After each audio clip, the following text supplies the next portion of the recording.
So first of all, hi, I'm Sarah Larabi. Just to let you know a little bit about myself, I'm a graduate from the Savannah College of Art and Design in Georgia. I graduated with a degree in interactive media and video game development with a minor in conceptual design for video games.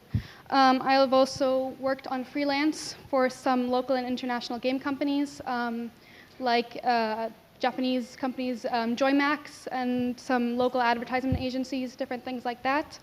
But just because of all that, I don't want anyone to take this presentation as an absolute. It's more like a guide just to help you.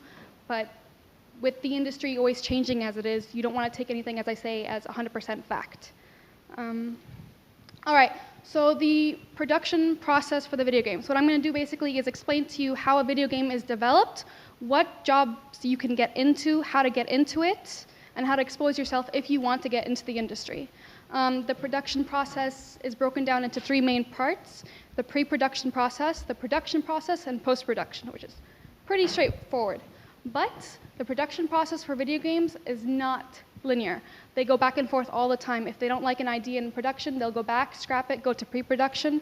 If something goes wrong in post-production, they'll go back and forth. And production process for the video game industry actually applies to all of the entertainment industry, which is movies, shows, anything that entertains people. This can apply to all of them.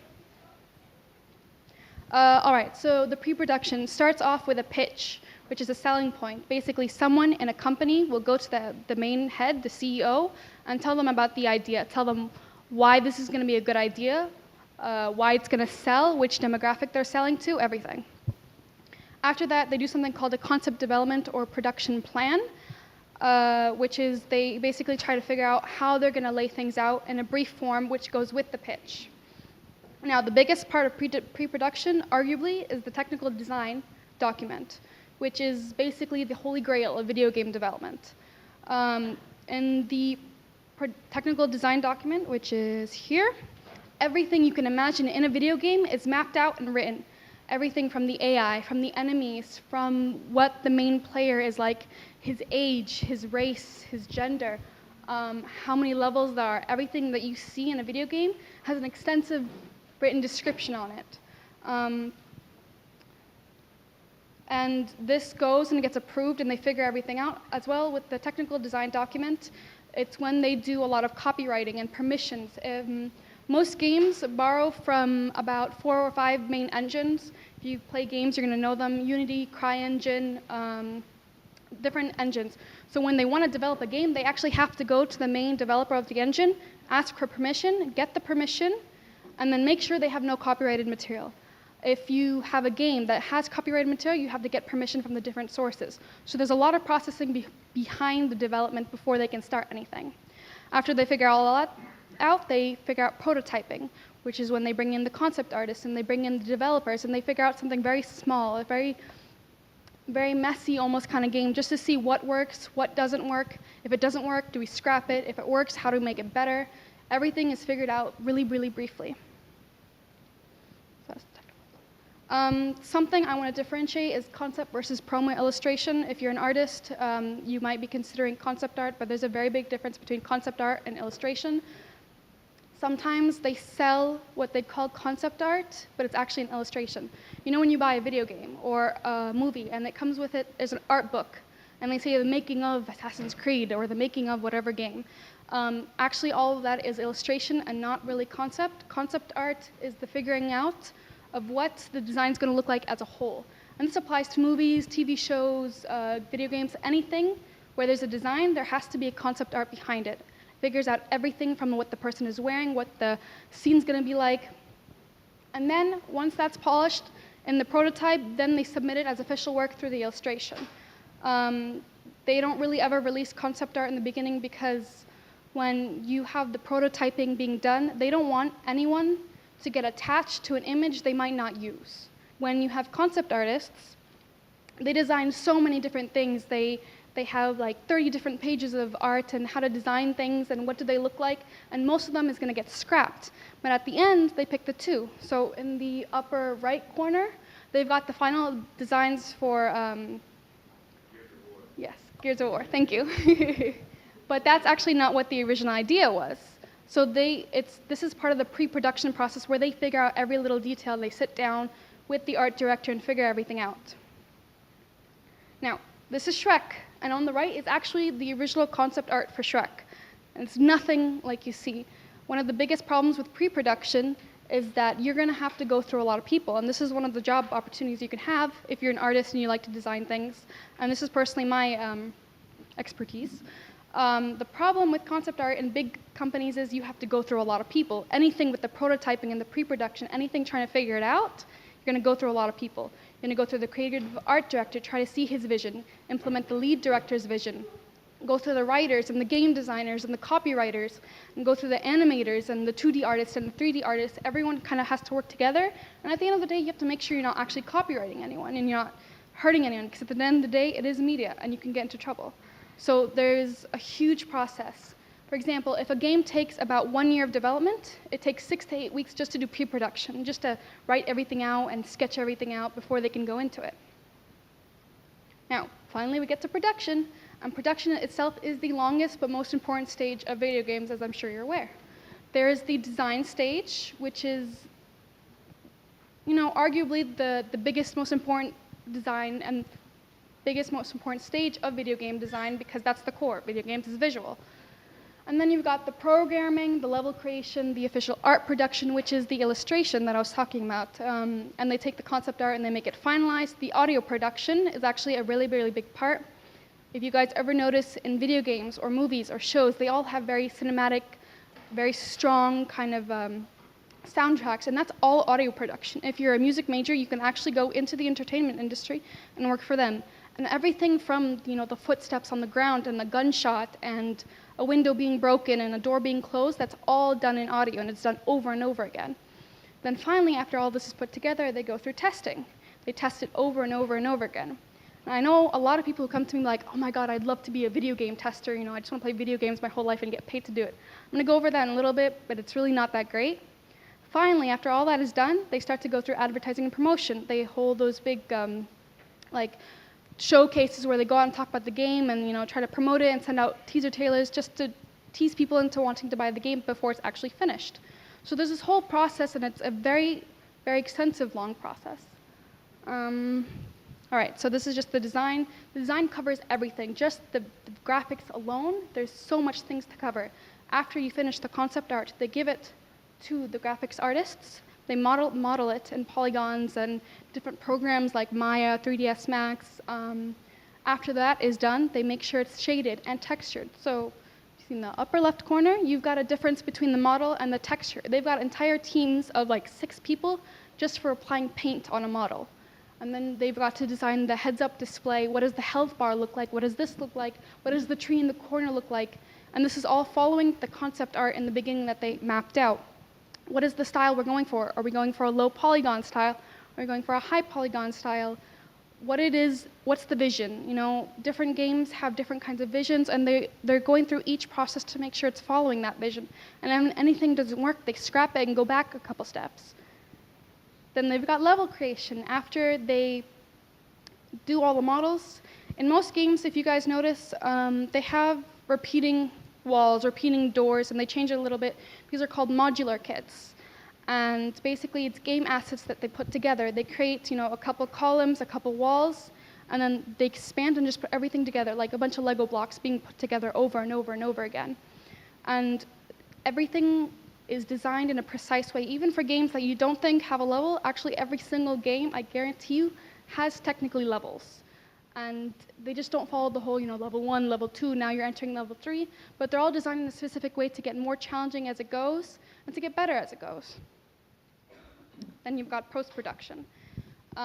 This is when they really sell the advertising and the promotions just before they go out.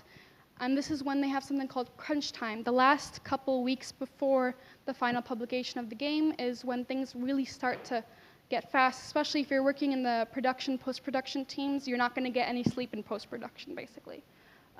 You're going through promotions, making sure everyone that you had copyright has permission and they're aware of what's going on. You have your copyright for your game is done. If you're doing something original, like let's say you're doing Gears of War, everything that relates to Gears of War, you have to go make sure has the appropriate permission that no one can copy yours. Because there's this whole issue with copyright in the video game industry where people are kind of subtly stealing different ideas, and there's this very, very fine line between what is copyright and what is not. For example, a lot of people know Princess Peach from the Mario games. And if you have a princess from another game, and she kind of has red hair and a crown, she kind of looks like Peach, but kind of not, it's something very difficult to argue in court, but it is something they can argue.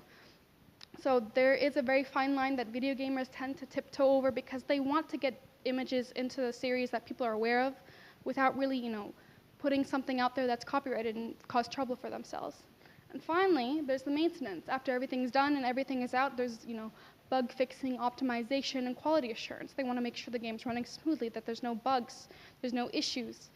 There's a lot of issues nowadays where games are getting released really, really fast, and then people are, there's so many bugs, what's wrong with it? Why am I getting stuck in a corner? And that's all for maintenance. The problem is nowadays, most game companies are so focused on just getting the game out there that once maintenance comes around, they're a little bit slacking, but that's just my personal opinion. All right, so the jobs that are available, this is what most people want to know about how to get into the industry and what there is. There's so many jobs, especially for the really big companies. If you're going for like EA or Ubisoft or anything like that, you've got 6 people just doing one thing. So you've got game designers, which design everything from the level just to coloring something, shading something, what does this box look like, what does this crane look like, and then you've got the programmers, which are the engineers. So if you're doing engineering, you can still go into video games. It's just the engineering coding side of the thing. Some game companies nowadays, because they don't want to get copyrighted material and they don't want to get copyrighted engines, they're actually developing their own engines. So the engineers are really, really going into the industry this way. And then you've got the animators who pull everything together. The model alone is not going to move, so the animators go in, add rigging to everything, put everything together. And then you've got the audio engineers, which again, those are like the music majors and those who can figure out all the sounds for everything. And then the programmers and the engineers and the designers work together to tie everything together, because if you make a single movement, that movement has to tie in with the sound and the animation and the design. Everything has to work together, so this whole process is very cyclical. Then you've got the writer, which is the guy that basically writes the story, writes the dialogue, writes what the character is going to do at the end, everything that you can imagine, all the dialogue especially, is written out. And then you've got the translator, which is the guy who translates the games into all the different languages. Usually these guys are multilingual. They hire people who know several different languages, maybe weren't really thinking about going into the industry, but they found an opportunity for someone that can translate these games. So they go in and translate everything. Then you've got the video game tester. Now the video game tester I have a lot of issues with. It is not a dream job. I know a lot of people are like, I want to play video games all the time and get paid. There was this quote from a guy from an EA company, but he's going to remain anonymous because he doesn't want to get sued. And he told me, imagine your favorite movie. Now take your favorite 30-second clip from that movie. Now watch that 30-second clip over and over again, 12 hours a day, every day for 2 months. You get an area of the game, that's your area, and you test everything about that one area for months on end. Basically, imagine standing in a corner and pressing the jump button 50 times a day. That's all you're doing. You're not really testing the game. You're testing for bugs. Some other issues with being a video game tester is you don't get to choose your title. If you hate first-person shooters, they don't care. They're going to give it to you. You also have to sign non-disclosure agreements, which basically says you're not going to reveal any information about the game before it gets officially announced. And even after it's officially announced, you're not allowed to reveal any information that the public doesn't know about. It's all copyrighted material. Again, it's all secret material. Especially the video game industry with very big guys, they don't want to let out information that could harm their reputation. And they also get very poor compensation. They don't get paid very well at all, actually. There's a lack of respect, and there's harsh working conditions, especially around the crunch time, the last few months before the video game gets published. You're going to be up for almost a week straight, just testing the game, making sure all the bugs are done. And the way that testers are hired and fired is actually by how many bugs you find. If you find 30 bugs, 30 issues in the game, and the guy next to you finds 45, you're fired, because the guy next to you does a better job. So there's really not a lot of, because the video game industry is new, there's not a lot of job security, there's not a lot of unions for the video game testers especially, they don't have any representation. They don't have any kind of official corporation protecting them, and so they're tossed out a lot. So you have no job security. But it is a good way to enter the industry. If you are trying to enter the industry and you are trying to become a video game designer or you want to be an art director, it is a good start for you. So if you want to enter the industry, what it is you have to work on. The most important thing to work on, of course, is your portfolio. Actually, surprisingly, to enter the industry, you don't need a college degree. You can get right out of high school studying nothing, not even an IB certificate, AP certificate, nothing at all, and just have a really good portfolio, and they'll take you.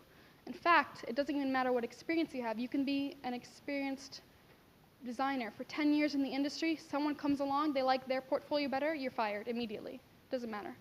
So to get into the industry, you just have to show what it is you're good at and be the best at it is what you're good at. So if you want to be a designer, show them the designs. If you want to be a programmer, show them that you've done programming before in the field that you're interested. Find your niche and become an expert at that. But you also have to become good at similar things. So if you want to work in art, especially trying to enter the industry, it's not always advisable to go for the big companies right away. You want to try to work small. So you want to try to cover all your bases, because with one small company, they might expect you to know concept art, but you also have to know modeling and you have to know texturing. So portfolio should be well-rounded, and anything else doesn't matter. If you go in and tell them, I have an honors and a bachelor's and a master's from this university, they're like, that's great, but I want to see your work. So become good at the things you want to, become great at the things you want to become a professional in, but be good at the similar things around that area. And let's say you are aiming to go for a specific company, find out what your employer uses. A company only specializes in using the Unity engine. Become a specialist in the Unity engine. You want to go in there saying, I know how to use your engine, I know how it works, then they'll take you. How to enter the industry? The industry is all about networking, unfortunately. Well, it's not all about, but most of it is networking. Who you know, how do you know them, how to get in. You want to basically expose yourself in as many ways as possible, which is mostly through online.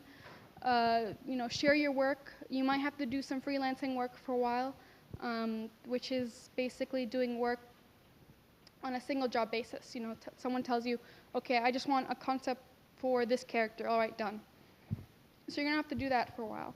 But there are other ways to get in, which is like working your way up, which again starts as the game tester. Maybe after the game tester, you do texture. Maybe after that, you do audio engineer. But it is a really difficult and long process. You can also enter through college galleries and different small companies. So that is a way to do it the traditional bachelor's route. And there's also an industry transfer. So if you're working in something media related, if you're working in radio, TV, broadcasting, anything like that, and they like what you do and it's applicable, they can take you.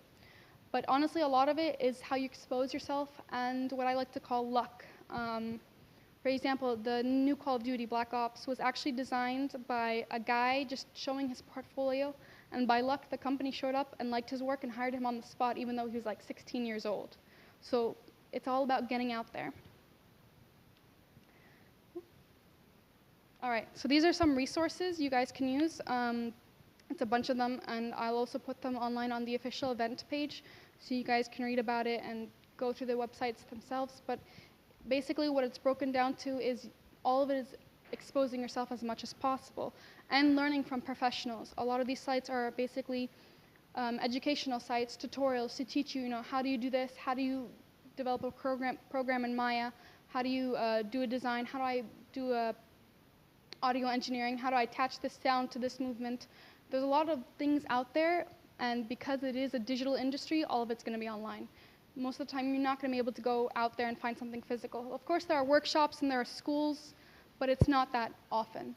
And then finally, the last two websites, Upwork and freelancer.com, those are basically to get your portfolio out there, to get an employer to find it. It's similar to all the other sources that people are using for their portfolios to apply to other jobs, but these are tailored specifically to the entertainment industry. Personally, I like Upwork the best, but they're both pretty good. That's it. Any questions? If I have a portfolio that I've developed here, can I use these sites to get work in the video gaming industry internationally? Basically, if you have any portfolio that will apply somehow to the industry, people will see it. You know, it really depends. Like if you have a portfolio just in art, they'll still look at it, you know. You can have a portfolio here when you finished your visual arts degree and you finished all of that. You can still use that portfolio and apply it to freelancer.com and still get hired potentially as a concept artist. So it doesn't matter really what you're doing because the industry. Does it matter where you No. are physically? No, the problem with the Middle East is there's not really many sites in the Middle East or any that specializes in like game studios. So most of the time, if you want to stay in Egypt, you're probably gonna have to do online work and like freelance work. If you want to do something physical, you have to move. Yeah, most of the game studios, the big ones, are in Germany, Switzerland, Vancouver, and like Las Vegas, LA, stuff like that. But it is still possible to do things here. It's just going to be a little bit harder. You were mentioning the different paths of the different roles of what people can do in the video game industry, and you mentioned animator. I'm just not sure as to like who would do the animation. Would it be someone who programs the animation, or would it be more of a concept artist? Like who's responsible for the animation? Like, who could go into the animation? Basically, how it is done, the programmer creates the program that does the animation. So he does the base, but he's not the animator. Of course, they can hire the program to do the animation, but they're kind of separate things. They've got something called rigging, which is basically you have a pipeline through the character or through the model, whatever it is, and the animator will go in and move this elbow piece a little bit, move that. It really depends on the company, of course, but this is the basic way that I understand. So you've got someone different entirely to be the animator. You specialize in animation for design. So it's neither of them, basically, to answer your question. Yeah, I mean, anything you can think of, to be honest, that applies to the game, you can enter as a professional. Again, all it has to do is with the portfolio or what your expertise is or what you're good at. If you go in and you tell them, I've done voice acting for this and this, or I've done, this kind of play, or I've been on the radio, you can enter as a voice actor. That's what they need, and that's part of the audio part of the game. So, yeah. Thank you.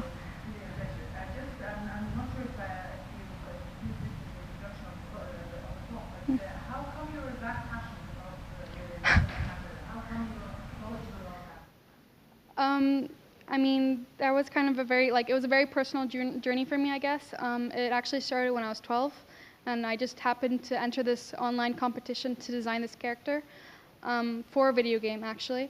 And they liked it so much, I ended up winning first and second place, and they invited me to come work with the designers in the company. And I was 12 years old, so going in, this was amazing. And art had always been like a passion of mine, and I was always designing like really weird creatures, really weird scenes. So to me, I was always thinking, I'm just gonna become an artist. I'm just gonna paint, but it's not exactly what I wanted to do. So once I found that niche, like I can do this and have it come to life and become a video game, like since then, it's kind of just everything in my life. And you're pursuing creative? Yes. Doing what? Hopefully pre-production conceptual design. So basically figuring out the designs, what the character is going to look like, what the scene's going to look like, how is it going to be colored. Everything you see in a game or a movie is based off this pre-production design. And that's what I want to do, is focus on what is it going to look like in the end. It's difficult, I'm going to be honest. I mean, like, I've done some freelance work in Egypt, actually. I did freelance concept work for a company 2 years ago, right after the first revolution happened. And they were shocked. I sent in an application, and they're like, "You're a woman." I'm like, "Yeah, I know, but, look at my work first." And then I went in, and I talked to them, and they loved it. And it's a good thing and a bad thing, because when you're in a male-dominated industry and you enter as a woman, especially this industry, they're trying to balance it, because sometimes what they've noticed is that inside the company, there'll be a lot of hormones going around, a lot of testosterone, they're all worked up all the time, and they're all throwing ideas everywhere, and they get kind of aggressive. So they've actually done research, and they found, if you get a woman in there, sometimes they calm down, they're able to think more clearly. So sometimes it can be in your favor. If you go in and you're able to, put up competition with the guys, you're probably going to get hired more likely than the guys will, because it is such a male-dominated industry. At the same time, people always doubt your abilities, like, are you really that good?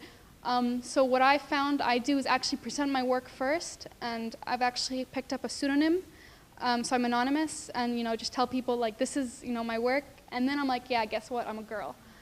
So that works the best for me, but it is really hard, but it does have its advantages.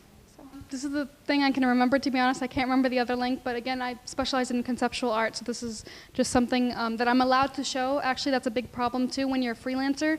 You have a lot of copyright issues, and you do have to sign non-disclosure agreements with the companies as well. So you're actually not allowed to put out your work if you do freelance work sometimes.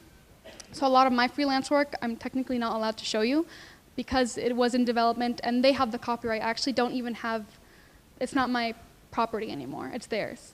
And that's one of the downsides to being a freelancer, is that nothing is really your property anymore. You get paid for it sometimes. If you're just starting, you actually do want to do some kind of volunteer work, some free work a little bit, just to get out there, because it's better to have that, I worked with this guy, this guy, this guy, and then you can start charging. So in the beginning, it's kind of iffy.